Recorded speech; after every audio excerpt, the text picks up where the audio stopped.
Fala, meu povo, vamos dar sequência aqui no nosso estudo de direito administrativo. Opa, tô vendo aí você olhando para meu cabelo, viu?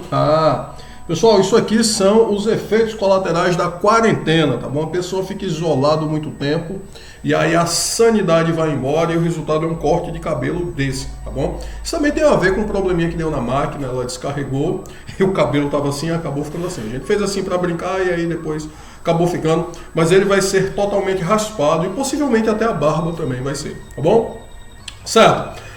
Explicado o que aconteceu, porque eu tô com esse cosplay de Punk, de Zangief, de Bane, né, o vilão do Batman, o que mais, meu Deus, me chamaram tanta coisa, vilão do Mortal Kombat foi o que eu mais gostei, porque eu tenho uma máscara, né, mas enfim, eu espero que você consiga focar na aula e não na minha aparência, que até eu mesmo me assusto ainda um pouco às vezes quando eu vejo, né, tô passando essa frente do espelho, dá aquele impacto, mas enfim. Chegamos em controle da administração, pessoal, que é aí nosso assunto de encerramento, não é? Não é um assunto tão breve, tão curto, é um assunto relativamente longo, mas é o nosso assunto de fechamento. E é um assunto que eu acho muito interessante porque ele nos permite fazer uma revisão, né, de tudo que a gente vê nessa parte final de direito administrativo, que na maior parte das instituições de ensino fica em direito administrativo 2, e permite também que a gente retome conteúdos introdutórios, que são lá de Direito Administrativo 1, e até mesmo alguns conteúdos de Direito Constitucional. Então, é uma maravilha, permite que a gente resgate muita coisa e que a gente coloque também isso na prova, né? Direito Administrativo tem esse talento de acumular o seu próprio conteúdo. Por isso que eu digo que o conteúdo é sempre cumulativo, né? Da minha primeira à minha última disciplina, e eu brinco com isso. Mas, em certo sentido, acaba sendo um pouco, porque uma coisa realmente vai puxando a outra. Tem uma sequência lógica, tá bom? Certo, controle da administração pública, controle da administração. O que é que a gente fala, o que é que a gente se refere quando a gente fala em controle da administração? É o conjunto de mecanismos jurídicos e administrativos por meio dos quais se exerce o poder de fiscalização e de revisão da atividade administrativa, em quaisquer das esferas de poder, tá bom? Então, são esses mecanismos jurídicos e administrativos que permitem o controle, né, permitem a fiscalização e a revisão da atividade administrativa, a fim de garantir que ela funcione toda certinha, toda nos conformes, de acordo com a lei, com os princípios da administração pública, tá bom? Então é a isso que se refere. Aqui, pessoal, a gente vai falar um pouco inicialmente na classificação do controle administrativo, né? Sempre lembrando que classificações elas não são mais ou menos certas, né? Não tem uma classificação certa e uma classificação errada. Isso não existe, tá bom? Classificações são mais ou menos úteis. Úteis para quem? Para quem classifica. No nosso caso aqui, a utilidade dessa classificação é porque ela permite que a gente compreenda como funciona o controle da administração pública, tá bom? Tá. Então, para a gente falar do controle da administração pública, a gente vai começar falando nessa perspectiva de classificação quanto ao momento, quando é que o controle pode acontecer. Pessoal, o controle da administração pública pode ser prévio, tá certo? Que é quando ele acontece antes do ato em si. Ele pode ser concomitante, não é? Durante a realização do ato ou da sequência de atos administrativos, ou ele pode ser posterior. O ato é praticado e aí faz-se o controle depois, tá bom? Controle prévio, antes do ato, né? A gente tem um excelente exemplo disso em direito constitucional, lá no artigo 52, inciso 5 da Constituição Federal. O artigo 52 traz as competências do Senado, né? Vai dizer lá, compete privativamente ao Senado Federal. E o inciso 5 vai estabelecer a competência para autorizar empréstimo com banco estrangeiro. Então, se a União quer contrair um empréstimo com um banco estrangeiro, o Executivo quer fazer isso precisa de autorização do Senado Federal. Sem autorização do Senado, isso não é feito, tá bom? É necessário que o Senado autorize para que o empréstimo aconteça. Então, antes do ato em si, né, antes da tomada desse empréstimo, o Senado autoriza. Com isso, a gente tem um exemplo de controle prévio, antes do empréstimo. Controle concomitante, que vai acontecer durante. A gente tem um excelente exemplo disso nas auditorias do Tribunal de Contas da União sobre obras públicas em andamento. Então você tem uma obra pública aí qualquer que seja, e de repente o Tribunal de Contas da União chega lá fazendo uma auditoria. Isso tem previsão legal, está na Lei 8666, artigo 67, tá bom? Então, o Tribunal de Contas ele pode fazer auditoria de obras em andamento, para garantir que está sendo tudo feito nos conformes, que não está tendo nenhuma irregularidade, que tudo vai funcionar muito bem e essa obra vai ser feita da melhor forma possível, tá bom? E exemplo de controle posterior, ou seja, controle realizado depois do ato, não é? Ou pelo menos depois de um determinado ato, é a aposentadoria de servidor público que precisa ser homologada pelo Tribunal de Contas.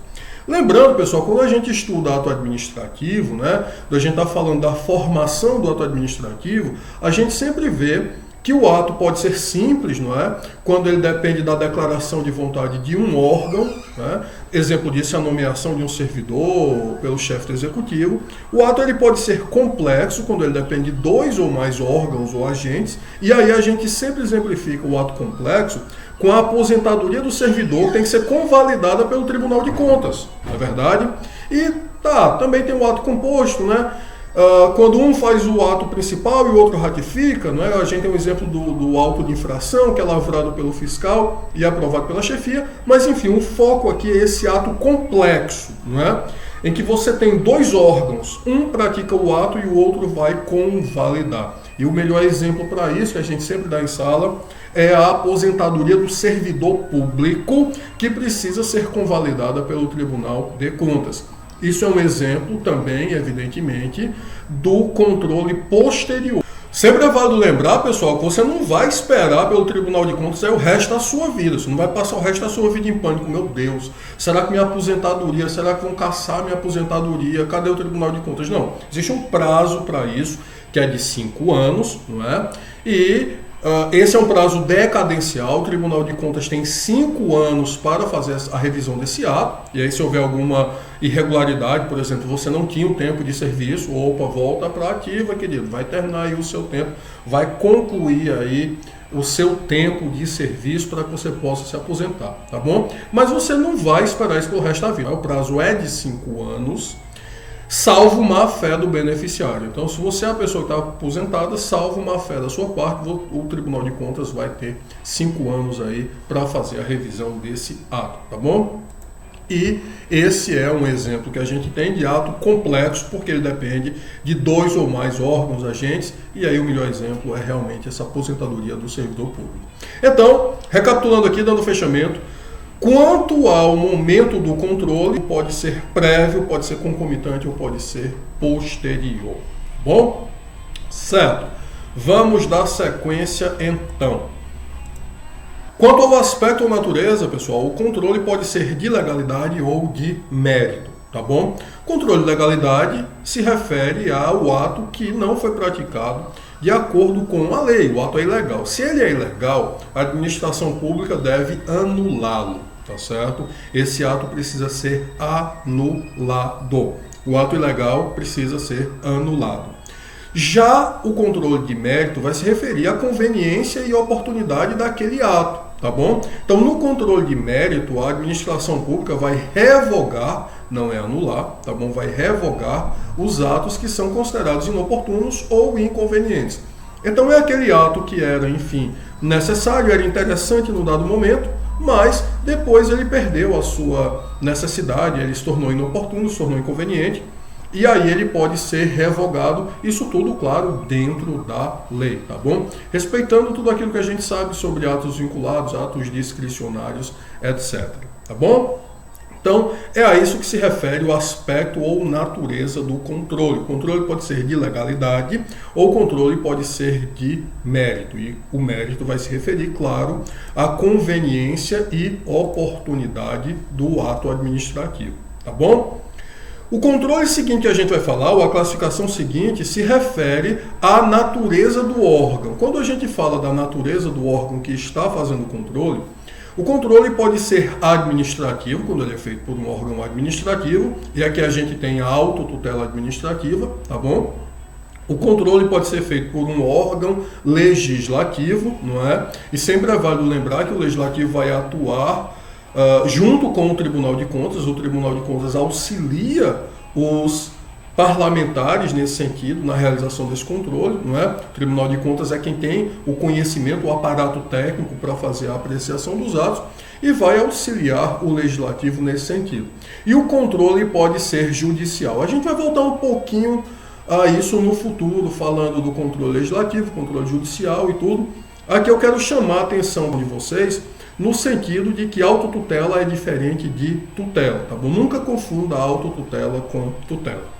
Dando sequência, pessoal, a gente tem o controle quanto ao âmbito de atuação ou quanto à amplitude desse controle. O controle pode ser hierárquico, não é? Quando ele decorre do poder hierárquico, ele está dentro da estrutura de um órgão, de uma entidade, etc. Ou o controle pode ser finalístico, a famosa tutela administrativa ou supervisão ministerial, tá bom? E aí eu coloco mais uma vez para vocês o lembrete de que tutela é diferente de autotutela. E aí nesse momento você já deve estar perdendo a paciência com isso. Tá, Pablo, você está me lembrando que é diferente, mas por favor me diga o que é cada uma delas, né? O que é cada uma delas, o que é tutela, o que é autotutela, porque eu não lembro, faz tempo que eu estudei isso.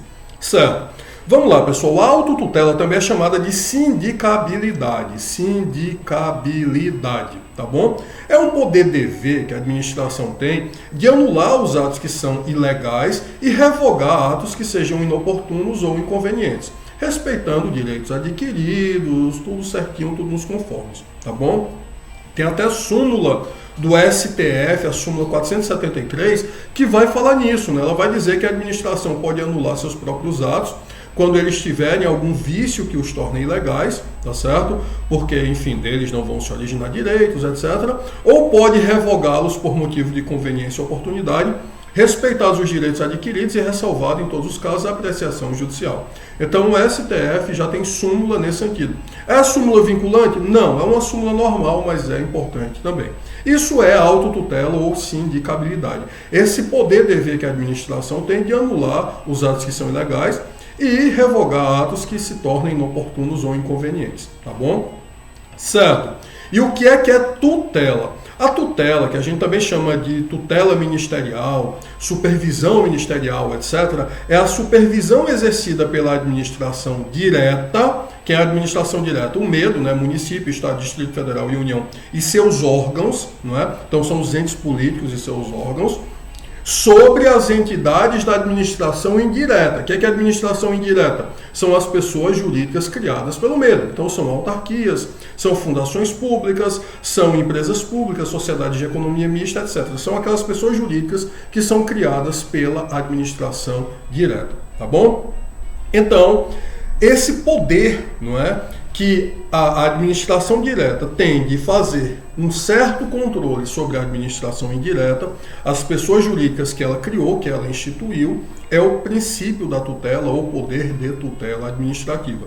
A gente tem um exemplo disso, né, de fundamento legal desse poder, no artigo 19 do Decreto-Lei 200 de 1967, que vai estabelecer que todo e qualquer órgão da administração federal, direta ou indireta, está sujeito à supervisão do ministro de Estado competente, não é?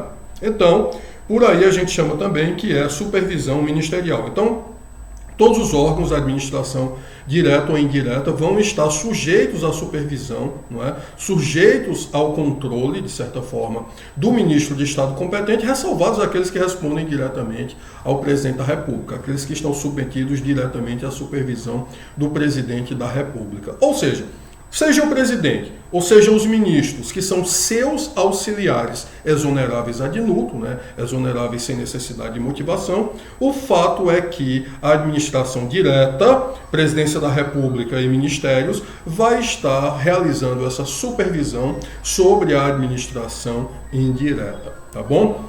Lembrando, pessoal, que o controle finalístico, que também é chamado de tutela administrativa, que também é chamado de supervisão ministerial, que é da administração direta, sobre a administração indireta, ele depende de lei. Se não tiver uma lei estabelecendo que aquele controle vai poder ser feito daquela forma, esse controle vai se tornar, evidentemente, ilegal, não é? Então, é necessário que esse danado desse controle, ele tenha uma lei que o autorize, e exemplo de lei é o artigo 200,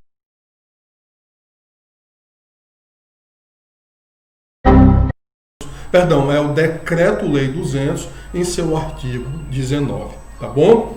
É a isso que se refere, portanto, os controles hierárquico e finalístico, e é a isso que se refere tutela e autotutela, tá bom? Guarda isso, nunca mais esquece, tá bom? Que é bem simples, é bem tranquilo, a gente só... São palavras parecidas, às vezes a gente confunde, mas procura guardar isso, tá bom? Tatua isso no teu olho, aliás, na tua alma, guarda isso dentro da tua alma, tá bom? No seu coraçãozinho e nunca mais esqueça. Então é isso, pessoal. Vamos encerrar essa primeira parte por aqui, para o vídeo não ficar muito extenso, não ficar uma videoaula cansativa, tá bom? Eu espero sinceramente que vocês estejam gostando e, como sempre, beijo no coração e vamos arrochar o nó aí estudando Direito Administrativo bom danado.